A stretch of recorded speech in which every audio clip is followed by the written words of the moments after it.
Student हम halogens वाला chapter शुरू करते हैं। उसमें सबसे पहले हमारा टॉपिक है properties of halogens and there compound. तो हम शुरू करते हैं हेलोजेंस से। ये जो हेलोजेंस हैं ये सातवें ग्रुप के एलिमेंट्स कहलाते हैं। इनके नाम आप सारे जानते हैं, fluorine, chlorine, bromine, iodine and astatine. इन्हें हेलोजेंस क्यों कहा जाता है? क्योंकि ये word halogens Greek word hals और जेनेस से निकला है। Hals mean salt and genes means to form और टू जनरेट, क्योंकि तमाम हेलोजन सॉल्ट बनाते हैं जब भी कि मेटल्स के साथ मिलते हैं।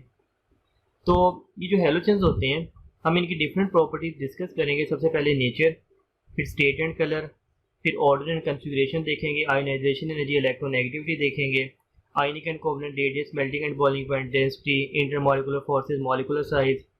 इसके बाद इलेक्ट्रॉन अफिनिटी, बॉन्ड एनर्जी अलहदा पेयर बनाया है और ऑक्सीडेशन स्टेट अलहदा मैंने लिखी है। ये जो प्रॉपर्टीज मैंने इस अंदाज में लिखी हैं आपने इसी अंदाज में याद करनी, नहायत आसान हो जाएंगी। सबसे पहले नेचर, ये तमाम बहुत रिएक्टिव हैं, ये नॉन मेटल्स हैं, ये डायटोमिक फॉर्म में एग्जिस्ट करते हैं और जो एस्टाटीन है इनमें से रेडियो एक्टिव है और जिसके सबसे स्टेबल आइसोटोप की हाफ लाइफ 8.3 आवर्स है, इसलिए ये रेयर है। कभी पूछ लिया जाए which is radioactive, astatine, which is rare, वो भी एस्टाटीन है, क्योंकि इसकी हाफ लाइफ इतनी कम है कि ये ख़त्म हो जाता है, दुनिया में बहुत कम पाया जाएगा। इसके बाद स्टेट एंड कलर, इसमें जो फ्लोरीन और क्लोरीन है पहले दो ये गैसेज हैं। फ्लोरीन पेल येलो कलर रखता है, क्लोरीन ग्रीनिश येलो। इसके बाद ब्रोमीन लिक्विड है, इसका कलर होता है रेडिश ब्राउन, और आयोडीन सॉलिड है, इसका कलर होता है ग्रेइश ब्लैक। इसमें मेटेलिक लस्टर भी होती है, मेटल की तरह चमक इसमें नजर आती है। ऑर्डर एंड कॉन्फ़िगरेशन, तमाम इरिटेटिंग ऑर्डर रखते हैं and attack the skin, skin को डैमेज करते हैं। खासकर ब्रोमीन का जिक्र आया, bromine in particular cause burn that heal slowly, तो स्किन को जलाता है ब्रोमीन जो कि आहिस्ता आहिस्ता फिर उसका जख्म भरता है। इनके इलेक्ट्रॉनिक कन्फिग्रेशन NS2 NP5 होता है। इनके आखिरी शेल में अगर आप ये देखें ना, NS2 NP5 टोटल काउंट करें तो ये 7 इलेक्ट्रॉन होते हैं। इन्हें एक इलेक्ट्रॉन की जरूरत होती है अपना ऑक्टेट पूरा करने के लिए। अब देखें मैंने जो पेयरिंग की है बहुत अहम है, ionisation energy and electronegativity, IEEN, ठीक है, आयोनाइजेशन एनर्जी एंड इलेक्ट्रोनेगेटिविटी, इनका सेम ट्रेंड है। इनका ट्रेंड कैसे? फ्लोरीन सबसे ज़्यादा, फिर क्लोरीन, फिर ब्रोमीन, फिर आयोडीन। आपने इनकी वैल्यूज़ याद नहीं करनी होती, आपने ये ट्रेंड याद करना है। आयोनाइजेशन एनर्जी एंड इलेक्ट्रोनेगेटिविटी का सेम ट्रेंड, फ्लोरीन हाईएस्ट, फिर क्लोरीन, फिर ब्रोमीन, फिर आयोडीन। इसके बाद मैंने जो अलहदा यहाँ पे बनाए हैं ना, ये इसके ऑपोजिट ट्रेंड है। अब देखें इसमें क्या क्या है, आयनिक एंड कोवलेंट रेडियस, चाहे आप आयन की बात करें चाहे उसके एटम की बात करें, उनका size, melting and boiling point, density, intermolecular forces and molecular size. जब आप मॉलिक्यूल की बात करें तब साइज, मॉलिक्यूल का साइज, आयन का साइज, एटम का size, melting and boiling point, density और इंटरमॉलिक्यूलर फोर्सेज, इन तमाम का ऑर्डर सेम है और पहले वाले के ऑपोजिट है। फ्लोरीन सबसे कम, फिर क्लोरीन, फिर ब्रोमीन और आयोडीन सबसे ज़्यादा मैक्सिमम। ठीक है, तो आप ऐसे ही से याद करेंगे तो नहायत आसान हो जाएगा। पहले दो, आयोनाइजेशन एनर्जी एंड इलेक्ट्रोनेगेटिविटी, ये वाला ऑर्डर। ये वाले जितने भी हैं, आयनिक एंड कोवलेंट रेडियस है, मॉलिक्यूलर साइज या मॉलिक्यूलर रेडियस है, मेल्टिंग एंड बॉइलिंग पॉइंट है, डेंसिटी है, इंटरमॉलिक्यूलर फोर्सेज है, इनका ये order, iodine maximum and fluorine minimum. लेकिन दो ऐसे ऑर्डर भी हैं जो कि रैंडम है, एक इलेक्ट्रॉन अफिनिटी, एक बॉन्ड एनर्जी। ठीक है, याद रखिएगा, electron affinity and bond energy. ठीक है, इनका ऑर्डर क्या है, क्लोरीन मैक्सिमम पे, फिर ब्रोमीन, फिर फ्लोरीन, फिर iodine. Chlorine, bromine, fluorine, iodine, इस अंदाज में आपने इसे याद करना है। तो मैंने 3 जो बनाए हैं ये ग्रुपिंग, मैं दोबारा इन्हें रिवाइज करवा रहा हूँ। IEEN, ionisation energy and electronegativity क्या है, fluorine, chlorine, bromine, iodine. Radius, melting boiling point, density, intermolecular forces, size क्या है, फ्लोरीन सबसे कम, फिर क्लोरीन, फिर ब्रोमीन और आयोडीन सबसे ज़्यादा। Electron affinity and bond energy, इनका क्या है, क्लोरीन मैक्सिमम, फिर ब्रोमीन, फिर फ्लोरीन, फिर आयोडीन। और ऑक्सीडेशन स्टेट में फ्लोरीन की ऑक्सीडेशन स्टेट -1 होती है। ठीक है, ये -1 के अलावा शो नहीं करेगा फ्लोरीन, लेकिन ऑल अदर्स बाकी जितने भी हैं, क्लोरीन, ब्रोमीन, आयोडीन, इनकी -1 भी होती है, +1 भी होती है, +3 भी होती है, +5 भी होती है, +7 भी होती है। मिनिमम -1, मैक्सिमम +7 और इन बिटवीन +1 भी, +3 भी, +5 भी। आइए अब देखते हैं पेकुलर बिहेवियर ऑफ फ्लोरीन। तो फ्लोरीन बाकी ग्रुप मेंबर से थोड़ा सा डिफरेंट है, और किस लिहाज से डिफरेंट है? तो पहला point, small size of F and F negative. इसके एटम का साइज़ भी बहुत छोटा है, इसके आयन का साइज़ भी बहुत छोटा है। High ionisation energy and electron negativity, हमने अभी डिस्कस किया था ये ट्रेंड आयोनाइजेशन एनर्जी और इलेक्ट्रॉन नेगेटिविटी के लिहाज से। फ्लोरीन की वैल्यू सबसे ज़्यादा, फिर क्लोरीन, फिर ब्रोमीन, फिर आयोडीन। लो डिसोसिएशन एनर्जी, जिसे बॉन्ड एनर्जी भी कहा जाता है, हमने अभी डिस्कस किया है कि जो बॉन्ड एनर्जी है इसमें क्लोरीन की सबसे ज़्यादा, फिर ब्रोमीन, फिर फ्लोरीन। तो फ्लोरीन की बॉन्ड एनर्जी क्लोरीन ब्रोमीन दोनों से कम हो गई है। ये भी इसका थोड़ा सा पेकुलर बिहेवियर है। Restriction of valence shell to octet, ये अपना ऑक्टेट पूरा करता है, उसके बाद रिस्ट्रिक्ट हो जाता है, उसके बाद इनर्ट हो जाता है। इसे आम जुबान में आप ऐसे समझ सकते हैं कि इसकी ऑक्सीडेशन स्टेट -1 नहीं रहती है, इसके अलावा ऑक्सीडेशन स्टेट शो नहीं करता। तो हमने अभी ऑक्सीडेशन स्टेट डिस्कस की थी, बाकी तमाम हेलोजन -1 के अलावा +1 भी शो करते हैं, +3 भी, +5 भी, +7 भी। फ्लोरीन सिर्फ -1 शो करता है। अभी इसे डिटेल में देखेंगे। Direct combination with noble gases, और ये वाहिद एलिमेंट है जो नोबल गैसेज के साथ डायरेक्ट मिलता है, इसे भी आगे डिटेल में देखते हैं। तो पहला पॉइंट डिस्कस करते हैं, small size of fluorine and fluoridine. इसका साइज बहुत छोटा है, चाहे ये एटम हो चाहे वो आयन हो। अब इस छोटे साइज का इसे फ़ायदा क्या होता है? फ्लोरीन इतने छोटे साइज का है कि जब वो किसी भी दूसरे एटम या आयन के साथ मिलता है तो बहुत मजबूत पैकिंग बनाता है। बहुत मजबूत पैकिंग की वजह से इसकी लेटेस्ट एनर्जी हाई हो जाती है, इसके कंपाउंड को तोड़ना बहुत मुश्किल हो जाता है। They have high latest energy, और यही वजह कि इनके कंपाउंड ना आयनी कंपाउंड पानी में भी मुश्किल से टूटते हैं। जैसे CaF2 है, MgF2 है, SrF2 है, दे आर वाटर इनसोल्युबल, पानी में हल नहीं होते। क्योंकि हल होने की शर्त ये है कि जैसे आप इस आयनी कंपाउंड को पानी में डालें, इसका केटाइन इसके एनाइन से अलहदा हो जाए। अगर ये आयोनाइज हो गया, इसके केटाइन एनाइन अलहदा हो गया, तो पानी में हल हो जाएगा। लेकिन इसके केटाइन एनाइन से अलहदा ही नहीं हो पाता, क्योंकि वो स्मॉल साइज होने की वजह से पैकिंग बहुत मजबूत हो चुकी है, इसलिए इसके अक्सर आयनी कंपाउंड पानी में हल नहीं होते। तो they have high latest energy and insoluble in water. लेकिन ये हमने जो भी ट्रेंड पढ़ा है ना, ये बाकी तमाम एटम या आयन इसे फॉलो करते हैं, ये 3 एटम इसे फॉलो नहीं करते। फ्लोरीन जब नाइट्रोजन के साथ अटैच हो या ऑक्सीजन के साथ, या फ्लोरीन अपने साथ खुद अटैच हो, they have low dissociation energy, ये आसानी से टूट जाएंगे। फॉर एग्जांपल, अगर आप फ्लोरीन को फ्लोरीन के साथ अटैच करें, F2 बनाएं, तो ये आसानी से टूट जाएगा। फ्लोरीन को ऑक्सीजन के साथ अटैच करें, ये आसानी से टूट जाएगा। फ्लोरीन को नाइट्रोजन के साथ अटैच करें, ये आसानी से टूट जाएगा। भाई ये क्या वजह हुई कि बाकी तमाम एटम या आयन के साथ तो बहुत मजबूत बॉन्डिंग, लेकिन इन एटम के साथ बड़ी आसानी से टूट जाते हैं। इसकी वजह इनकी इलेक्ट्रोनेगेटिविटी है। फ्लोरीन भी इलेक्ट्रॉन खींचना चाहता है, दूसरा फ्लोरीन भी इलेक्ट्रॉन खींचना चाहता है, इसलिए ये यहाँ पे एक दूसरे के लिए फ़ायदेमंद नहीं है। तो ये आसानी से बॉन्ड टूटेगा ताकि अलहदा हो। ऑक्सीजन भी इलेक्ट्रॉन खींचना चाहता है, फ्लोरीन भी, इस लिहाज से भी ये बॉन्ड आसानी से टूट जाएगा क्योंकि दोनों एक जैसे हो गए। फ्लोरीन भी इलेक्ट्रॉन खींचना चाहता है, नाइट्रोजन भी, इस लिहाज से भी ये बॉन्ड आसानी से टूट जाएगा क्योंकि दोनों एक जैसे हो गए। तो लो डिसोसिएशन एनर्जी का ये फ़ायदा है कि फ्लोरीन जो है ये बहुत रिएक्टिव है, F2 वेरी रिएक्टिव, क्योंकि फ्लोरीन ये बॉन्ड तोड़ना चाहता है FF के साथ, और किसी भी रिएक्शन की शर्त ही ये होती है कि ये बॉन्ड टूटे तो रिएक्शन होगा ना। तो फ्लोरीन फ्लोरीन के साथ बॉन्ड आसानी से तोड़ देता है, यही वजह है कि बहुत रिएक्टिव है, इतना रिएक्टिव कि ये वाहिद एटम है जो नोबल गैसेस के साथ डायरेक्ट मिल जाता है।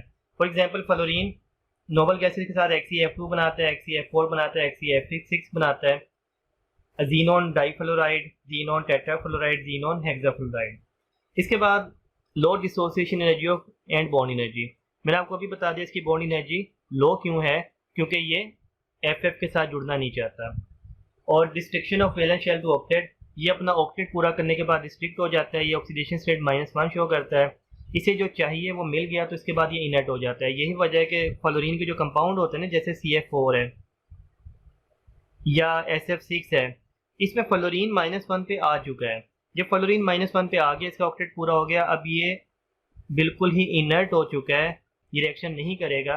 क्यों नहीं करेगा? क्योंकि फ्लोरीन की ऑक्सीडेशन स्टेट -1 हो गई है, इसकी और कोई ऑक्सीडेशन स्टेट हो ही नहीं सकती, और फ्लोरीन दूसरे एटम के साथ बहुत मजबूत बॉन्डिंग बनाता है।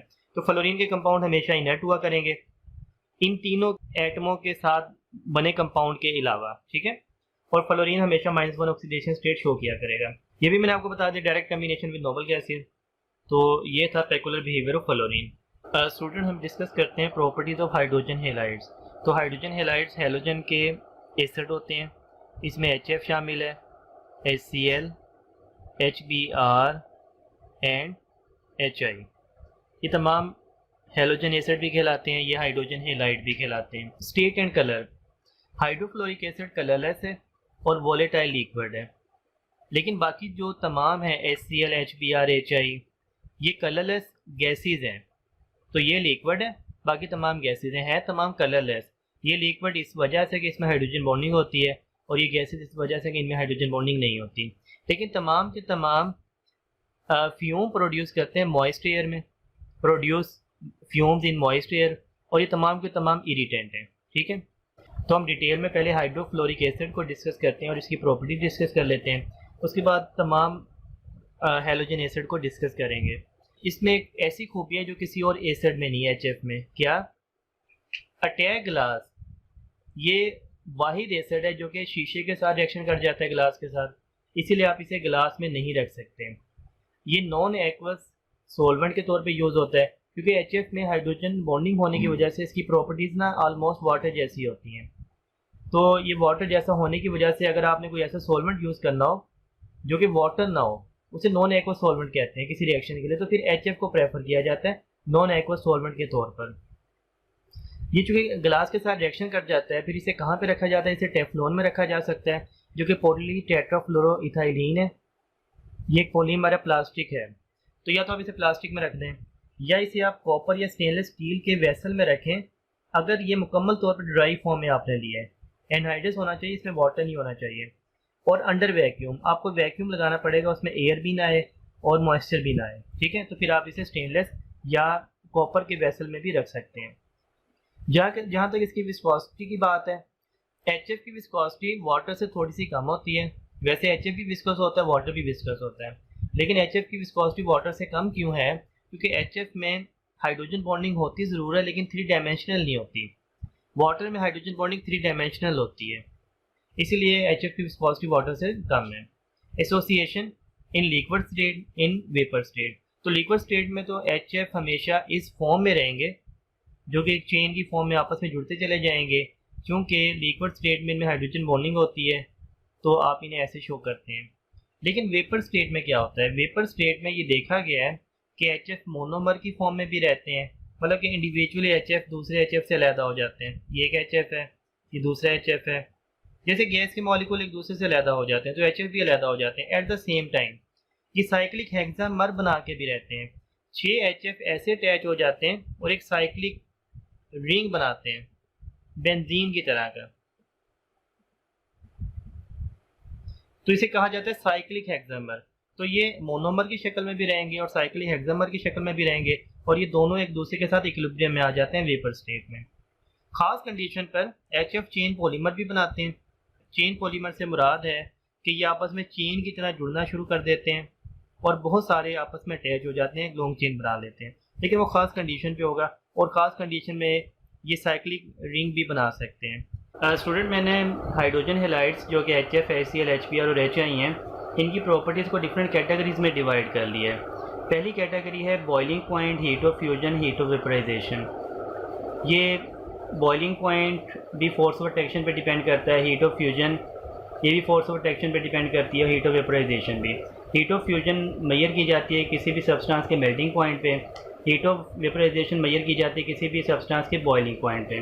तो इसका ये ऑर्डर है कि HF की वैल्यू सबसे ज़्यादा हुआ करेंगी, और बाकी जो हैं HCl, HBr, HI down the group ये बढ़ा करेंगी। फॉर एग्जांपल HF टॉप पे, इसकी वैल्यू सबसे ज़्यादा, बाकी डाउन द ग्रुप ये इंक्रीज़ होंगी। इसकी वजह मैंने आपको बताया कि ये प्रॉपर्टीज़ फोर्स ऑफ अट्रैक्शन पे डिपेंड करती हैं, और HF में हाइड्रोजन बॉन्डिंग है, इसकी वजह से इसकी वैल्यू मैक्सिमम। और डाउन द ग्रुप क्यों बढ़ा करेंगे? क्योंकि साइज़ का फैक्टर आ जाता है। डाउन द ग्रुप साइज़ बढ़ता है, और साइज़ बढ़ने की वजह से वो लंदन फोर्सेस ज़्यादा ऑपरेट होती हैं। तो मैं इस अंदाज में लिख देता हूँ ताकि आपको याद रहे। ये 3 प्रॉपर्टीज़ फोर्स ऑफ अट्रैक्शन पे डिपेंड करती हैं। मेल्टिंग पॉइंट थोड़ा सा चेंज है, और मेल्टिंग पॉइंट ज़्यादा मुश्किल है याद करना क्योंकि रैंडम है। Melting point force of attraction के साथ साथ पैकिंग पे भी डिपेंड करता है। तो साइज़ वाला फैक्टर भी आ जाता है, फोर्स ऑफ अट्रैक्शन वाला फैक्टर भी आ जाता है। इस लिहाज से एच आई का सबसे ज़्यादा मेल्टिंग पॉइंट है, क्योंकि एच आई में क्या है, साइज़ बड़ा होने की वजह से अट्रैक्शन आ गई। इसके बाद एच एफ में हाइड्रोजन बॉन्डिंग है, और ये एच सी एल और एच बी आर का इनसे कम है। इसकी वजह ना इनके साइज़ इतने बड़े हैं, ना इनमें हाइड्रोजन बॉन्डिंग आती है। तो एच आई यहाँ पर डोमिनेंट, फिर एच एफ, और इसके बाद H B R, H C L. इसे थोड़ा याद करना मुश्किल हो जाएगा।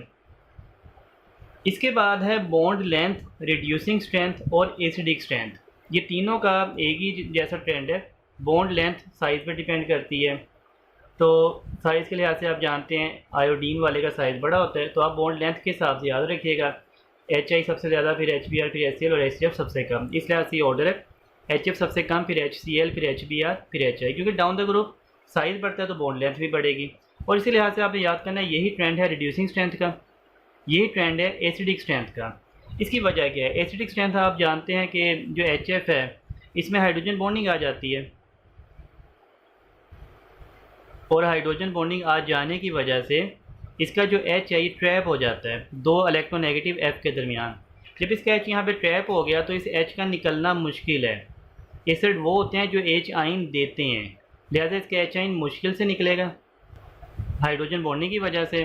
और जब इसका एच आइन मुश्किल से निकलेगा तो ये वीक एसिड हो गया, क्योंकि जिसका एच आइन आसानी से निकलता है वो स्ट्रॉन्ग एसिड हुआ करता है, लिहाजा ये एच एफ वीक एसिड है।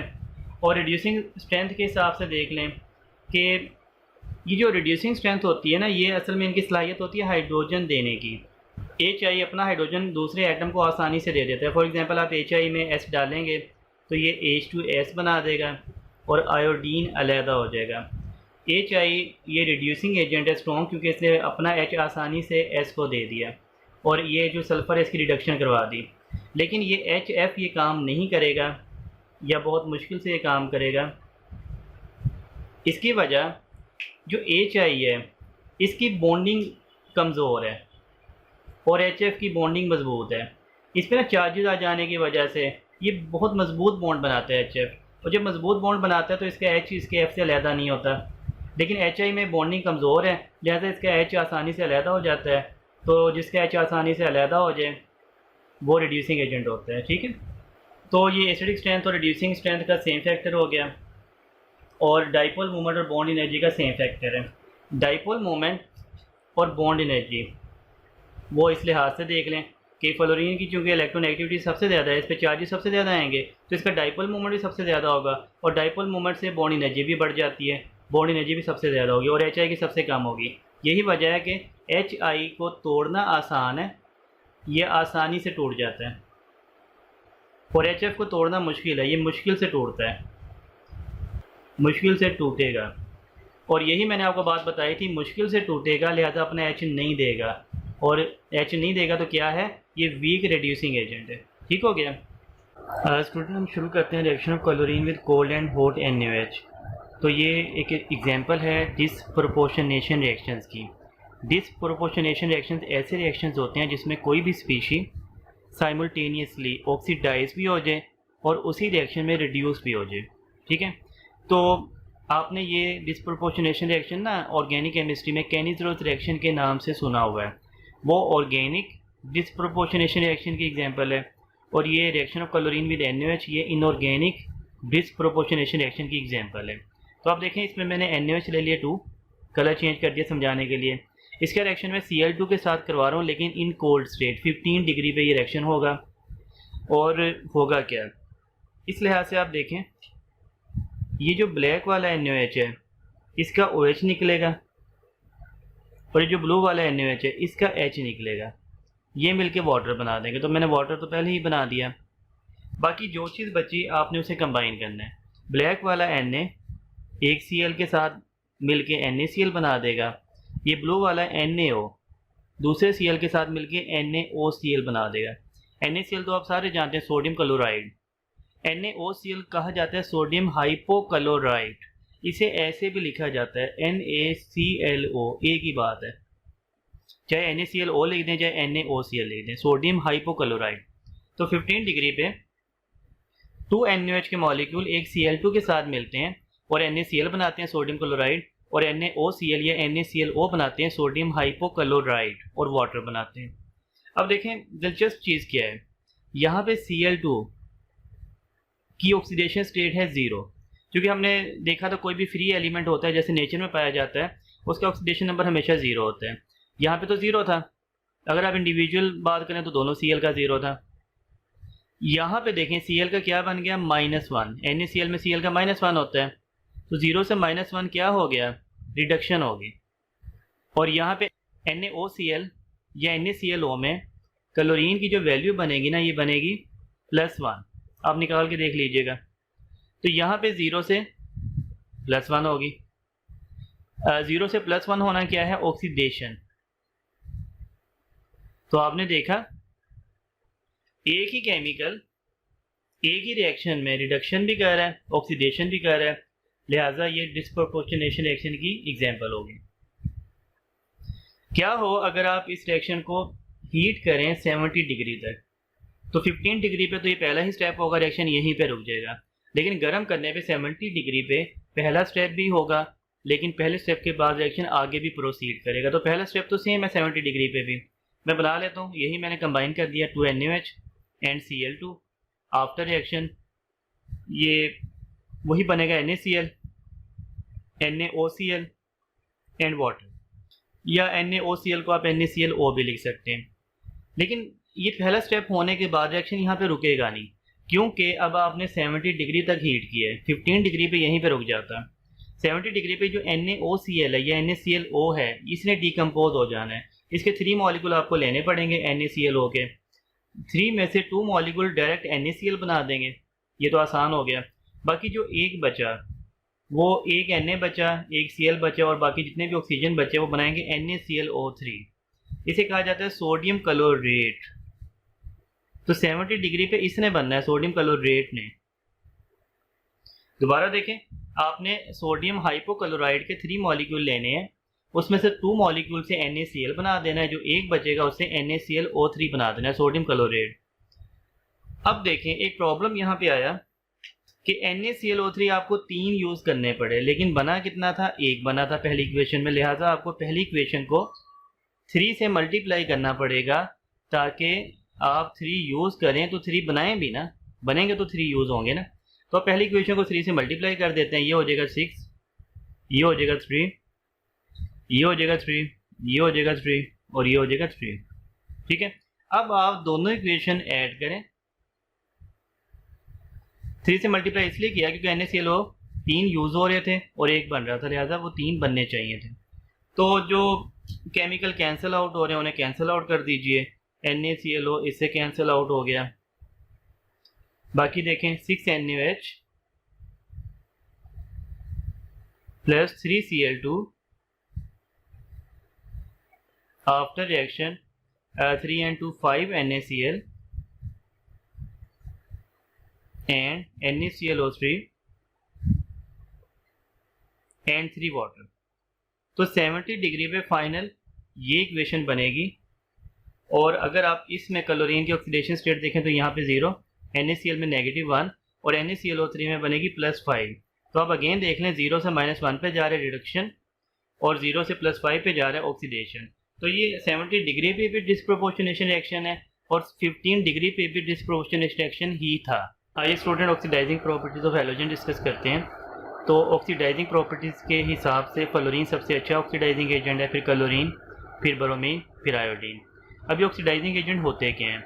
फॉर एग्जांपल हमारे पास ये रिएक्शन है, सोडियम क्लोरीन के साथ मिलकर NaCl बना रहा है। तो आप देखें इसमें क्लोरीन यहाँ पे 0 ऑक्सीडेशन स्टेट में है, जैसे ही NaCl बना क्लोरीन -1 ऑक्सीडेशन स्टेट में आ गया। इसका मतलब क्लोरीन ने इलेक्ट्रॉन गेन किए और सोडियम यहाँ पे 0 था, सोडियम +1 में आ गया, इसका मतलब सोडियम ने इलेक्ट्रॉन दिए। तो जो केमिकल इलेक्ट्रॉन गेन करता है ना वो ऑक्सीडाइजिंग एजेंट होता है, क्योंकि इलेक्ट्रॉन जब गेन किए जाते हैं तो रिडक्शन होती है, रिड्यूस हो गया ना, पावर कम होगी, तो जिस केमिकल की रिडक्शन होती है वो ऑक्सीडाइजिंग एजेंट होता है। तो हैलोजन इस लिहाज से ऑक्सीडाइजिंग एजेंट है क्योंकि ये हमेशा इलेक्ट्रॉन गेन करना चाहते हैं, और ये जब भी किसी रिएक्टेंट के साथ मिलते हैं तो ये हमेशा नेगेटिव ऑक्सीडेशन स्टेट में आएंगे और जो रिएक्टेंट होगा वो पॉजिटिव ऑक्सीडेशन स्टेट में आएगा। फैक्टर्स, ऑक्सीडाइजिंग प्रॉपर्टीज डिपेंड किस पे करती हैं? तो ये 4 बातों पे डिपेंड करती हैं। एनर्जी ऑफ डिसोसिएशन, केमिकल कितनी आसानी से टूट जाता है। इलेक्ट्रॉन एफिनिटी, इलेक्ट्रॉन गेन कितनी आसानी से करता है। हाइड्रेशन एनर्जी, वाटर में डिजोल्व करो तो हाइड्रेशन एनर्जी कितनी इवॉल्व होती है। या हीट ऑफ वेपराइजेशन वो वेपर कितनी आसानी से बना देता है। ये हीट ऑफ वेपराइजेशन का फैक्टर सिर्फ ब्रोमीन और आयोडीन के लिए है। तो एनर्जी ऑफ डिसोसिएशन लो होनी चाहिए एक अच्छी ऑक्सीडाइजिंग एजेंट की, इलेक्ट्रॉन एफिनिटी हाई होनी चाहिए, हाइड्रेशन एनर्जी भी हाई होनी चाहिए, और हीट ऑफ वेपराइजेशन लो होनी चाहिए। एनर्जी ऑफ डिसोसिएशन लो क्यों होनी चाहिए? फॉर एग्जांपल अभी आपने ऊपर भी रिएक्शन देखा, दोबारा देख लेते हैं। जब भी ये ऑक्सीडाइजिंग एजेंट रिएक्शन करेगा तो सबसे पहले इसका अपना बॉन्ड पहला टूटेगा, जब भी तो 2NaCl बन पाएगा ना। तो फ्लोरीन फ्लोरीन या क्लोरीन क्लोरीन बॉन्ड टूटेगा तो फिर आगे रिएक्शन होगा ना, फिर तो इलेक्ट्रॉन गेन करेगा। पहली शर्त ये है रिएक्शन होने के लिए कि पहले बॉन्ड टूटें, और बॉन्ड टूटें इसका मतलब जो बॉन्ड आसानी से टूटेगा उतना ही रिएक्शन आसानी से हो जाएगा। यही वजह है कि एनर्जी ऑफ डिसोसिएशन लो होनी चाहिए कि बॉन्ड आसानी से टूटे, क्योंकि रिएक्शन की पहली शर्त है बॉन्ड का टूटना। जितनी आसानी से टूटेगा उतना आसानी से रिएक्शन होगा, उतना अच्छा ऑक्सीडाइजिंग एजेंट होगा। इलेक्ट्रॉन एफिनिटी हाई होनी चाहिए। अगली शर्त यह है कि जैसे ही बॉन्ड टूटे ये Cl इलेक्ट्रॉन गेन करे, और जो इलेक्ट्रॉन आसानी से गेन करता है उसकी इलेक्ट्रॉन एफिनिटी हाई होती है। तो इस लिहाज से आप ऑक्सीडाइजिंग स्ट्रेंथ के फैक्टर बना सकते हैं। ऑक्सीडाइजिंग स्ट्रेंथ इनवर्स है एनर्जी ऑफ डिसोसिएशन के। इसका मतलब एनर्जी ऑफ डिसोसिएशन लो होगी तो ऑक्सीडाइजिंग स्ट्रेंथ ज़्यादा होगी। ये डायरेक्ट है इलेक्ट्रॉन एफिनिटी के, ये जितनी ज़्यादा होगी उतनी ये भी ज़्यादा होगी। ये डायरेक्ट है हाइड्रेशन एनर्जी के, ये जितनी ज़्यादा होगी उतनी ये भी ज़्यादा होगी। और ये इन्वर्स है हीट ऑफ वेपराइजेशन के। हीट ऑफ वेपराइजेशन जितनी ज़्यादा हो उतनी ऑक्सीडाइजिंग स्ट्रेंथ कम हो जाती है। इस लिहाज से हम देखते हैं कि ऑक्सीडाइजिंग रिएक्शन होंगे कैसे। तो ये फ्लोरीन क्लोरीन ब्रोमीन आयोडीन, इनकी रिडक्शन पोटेंशियल दी गई है। तो ये इसकी वैल्यूज़ हैं, फ्लोरीन की सबसे ज़्यादा, फिर क्लोरीन की, फिर ब्रोमीन की, फिर आयोडीन की। ये वैल्यूज़ याद करने की ज़रूरत नहीं, लेकिन इन वैल्यू से आपने एक चीज़ याद रखनी है। इलेक्ट्रोकेमिकल सीरीज़ में जिन केमिकल की रिडक्शन पोटेंशियल हाई हुआ करती थी पॉजिटिव, ये हमेशा इलेक्ट्रॉन गेन किया करते थे। ठीक है, तो फ्लोरीन सबसे आसानी से इलेक्ट्रॉन गेन करेगा, फिर क्लोरीन, फिर ब्रोमीन, फिर आयोडीन। इस लिहाज से हम ये इक्वेशन बनाते हैं कुछ। जब आपने फ्लोरीन का रिएक्शन NaCl या NaBr या Na के साथ करवाया, किसी भी सॉल्ट में जो हैलोजन मौजूद है फ्लोरीन उसको निकाल के उसकी जगह लेगा। तो NaCl में ये NaF बन गया और क्लोरीन को डिस्प्लेस कर दिया गया। इट मीन्स कि आप आम जुबान में कह सकते हैं क्लोरीन यहाँ पे -1 पे था, यहाँ पे 0 पे हो गया, तो क्लोरीन की ऑक्सीडेशन होगी, पावर बढ़ गई, और जो फ्लोरीन है ये 0 से -1 पे हो गया। फ्लोरीन की रिडक्शन होगी, पावर कम हो गई, जिसकी रिडक्शन वो ऑक्सीडाइजिंग एजेंट होता है। तो इस रिएक्शन में ये फ्लोरीन ऑक्सीडाइजिंग एजेंट के तौर पे रोल अदा कर रहा है। अब देखिए फ्लोरीन को आप NaBr में ऐड करेंगे, ये ब्रोमीन को भी डिस्प्लेस करके उसकी जगह ले लेगा। फ्लोरीन को NaI में ऐड करेंगे, आयोडीन को भी डिस्प्लेस करके उसकी जगह ले लेगा। आप कह सकते हैं कि fluorine can displace all halogens. तमाम हैलोजन को उनके सॉल्ट से फ्लोरीन डिस्प्लेस कर सकता है।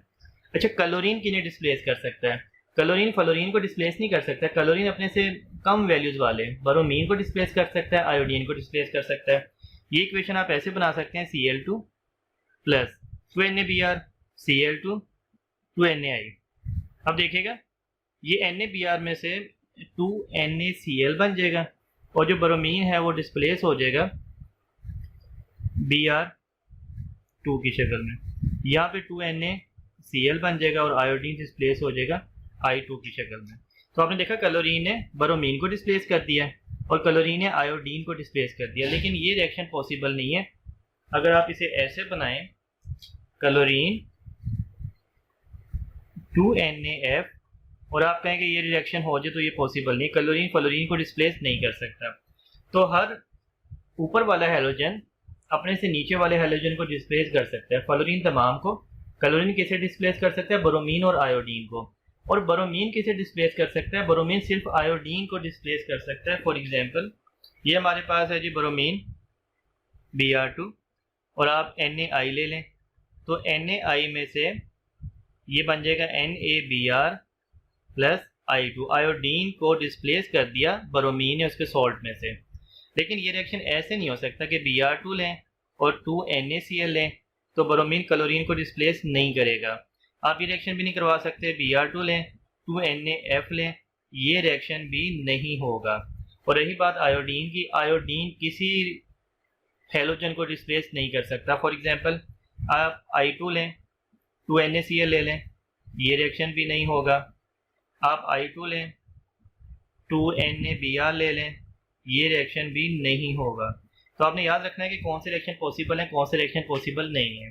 एक्चुअली इन रिएक्शन में होता क्या है, इन रिएक्शन में जैसे हमने ये NaCl की एग्जांपल ली, अगर आप यहाँ पे अब Na को यूज़ ना करें तो एक्चुअली तो 2Cl था ना, और NaCl में Cl पे -1 होता है। तो सबसे पहले जो Cl नेगेटिव है ये इलेक्ट्रॉन देता है। अगर आप एक Cl नेगेटिव की बात करेंगे तो ये Cl प्लस इलेक्ट्रॉन, तो Cl नेगेटिव की होगी ऑक्सीडेशन, ठीक है। अगर आप ये यहाँ पे 2Cl नेगेटिव लेते हैं तो ये Cl2 बन जाता है ना, और 2 इलेक्ट्रॉन दे देते हैं।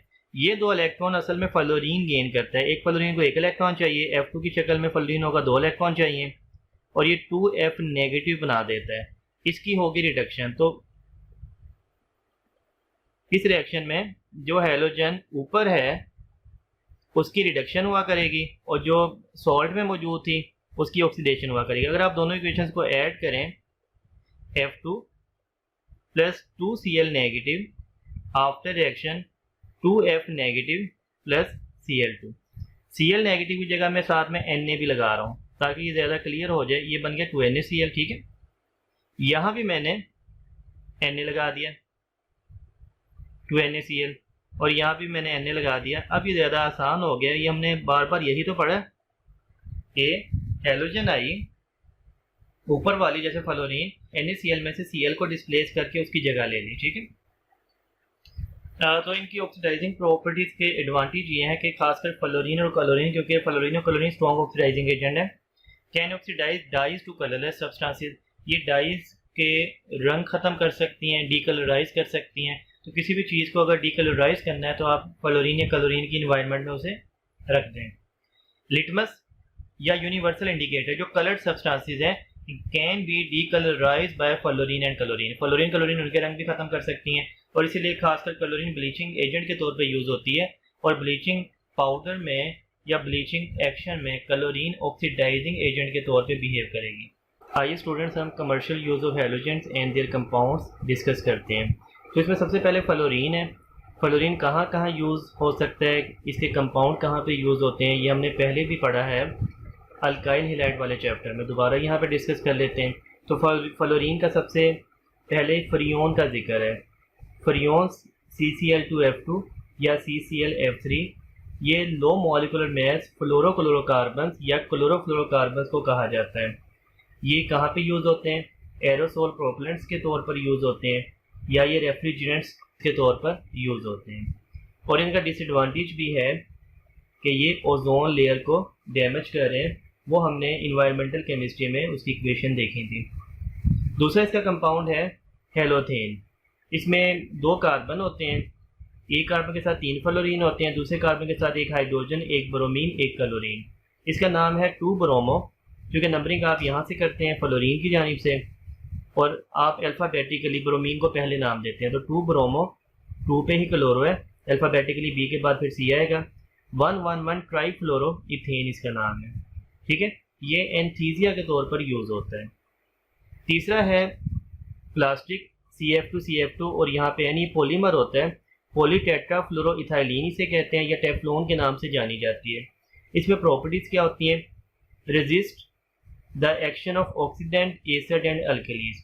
ना ही ऑक्सीडेंट से ख़राब होती, मतलब इसे जंग भी नहीं लगता, एसिड और अल्कली से भी डैमेज नहीं होती। इसीलिए corrosion proof parts of machinery इसी से बनाए जाते हैं। आजकल आप जो वॉशिंग मशीन देखते हैं, टेलीविज़न, उसकी जो बॉडी होती है वो इसी से बनाई जाती है। कोटिंग द इलेक्ट्रिकल वायरिंग, इसीलिए चूँकि इंसुलेटर है तो वायरिंग की कोटिंग के लिए भी इस्तेमाल होता है। Non stick coating of cooking pans, और कुकिंग पैंस के जो नॉन स्टिक पार्ट्स होते हैं वो इसी से बनाए जाते हैं। फ्लोराइड्स इन टूथपेस्ट, तो फ्लोराइड की शक्ल में फ्लोरीन टूथपेस्ट में भी यूज़ होता है। क्यों? क्योंकि ये टीथ की एक प्रोटेक्टिव कोटिंग बनाता है और टीथ की हिफाजत करता है फ्लोराइड की शक्ल में। तो आप कोई भी अच्छा टूथपेस्ट देखेंगे उसमें फ्लोराइड मौजूद होता है सॉल्ट की शक्ल में। इसके बाद क्लोरीन के यूजेस हैं। तो क्लोरीन ब्लीचिंग पाउडर के तौर पे यूज़ होता है। क्लोरीन को जब कैल्शियम हाइड्रोक्साइड के साथ मिलाया जाता है ये स्लेक्ड लाइम कहलाता है। तो क्लोरीन जब स्लेक्ड लाइम के साथ मिलेगा इसे बनेगा CaCl, OClCl, या इसे ऐसे भी लिखा जाता है CaOCl2, कैल्शियम ऑक्सीक्लोराइड, और साथ में वाटर भी बनता है। तो ये जो कैल्शियम ऑक्सीक्लोराइड है ये ब्लीचिंग पाउडर है। Disinfectant in swimming pool and water treatment plant, तो स्विमिंग पूल में या वाटर ट्रीटमेंट प्लांट में इसे डिसइंफेक्टेंट के तौर पे यूज़ किया जाता है। ये बहुत से एंटीसेप्टिक में यूज़ हो रहा है, इंसेक्टिसाइड में, वीड किलर्स में और हर्बिसाइड्स में। इसके अलावा क्लोरीन से HCl बनाया जाता है जो कि चीपेस्ट एसिड है इंडस्ट्री का। इसके अलावा क्लोरीन से एक प्लास्टिक बनाया जाता है बड़ा फेमस, पॉलीविनाइल क्लोराइड, आपने इसका फार्मूला वगैरह पढ़ा है पॉलीमर वाले चैप्टर में। क्लोरोफॉर्म बनाया जाता है, कार्बन टेट्राक्लोराइड बनाया जाता है जो कि सॉल्वेंट के तौर पे यूज़ होते हैं। ब्रोमीन, ब्रोमीन से जो पहला कंपाउंड है 1,2-डाइब्रोमोइथेन, इसका IUPAC नेम होगा, वैसे इसे C2H4Br2 भी लिख सकते हैं आप कंडेंस फॉर्म में। इसका कॉमन नेम है इथाइलिन डाइब्रोमाइड, ठीक है। ये उस पेट्रोल में डाला जाता है जिसमें लेड मौजूद हो, क्योंकि अगर पेट्रोल में लेड मौजूद होगा तो फिर वो इंजन में डिपॉजिट हो सकता है। तो ये इथाइलिन डाइब्रोमाइड सेव करता है इंजन को from lead oxide and lead sulphate deposit. अगर ये आप पेट्रोल में डाल देंगे तो फिर लेड सल्फेट या लेड ऑक्साइड इंजन में डिपॉजिट नहीं होगा और इंजन जो है उसकी कारकर्दगी सही रहेगी। इसके अलावा ब्रोमीन फंजीसाइड के तौर पे यूज़ होता है, और ब्रोमीन का एक कंपाउंड सिल्वर ब्रोमाइड ये फोटोग्राफी में यूज़ होता है। स्टूडेंट, अब आयोडीन के कुछ यूजेस डिस्कस करते हैं। तो सबसे ज़्यादा आयोडीन फार्मास्यूटिकल इंडस्ट्री में यूज़ हो रहा है। कहाँ कहाँ भी यूज़ होता है, तो डिसइंफेक्टेंट और जर्मिसाइड के तौर पर। इसके जो बहुत ही फेमस प्रोडक्ट्स हैं वो टिंक्चर ऑफ आयोडीन, जिसे पायोडीन कहा जाता है, और आयोडेक्स। आयोडाइज सॉल्ट आपने नाम सुना होगा, सोडियम या पोटाशियम आयोडाइड को NaI या KI को खाने वाले नमक में मिला दिया जाता है NaCl में। क्यों? क्योंकि ये जो आयोडीन है ये प्रिवेंट करता है enlargement of thyroid gland. Thyroid gland अगर बढ़ जाए तो फिर से गोइटर की बीमारी होती है, उसकी प्रोटेक्शन के लिए NaI या KI इसमें NaCl में मिलाया जाता है।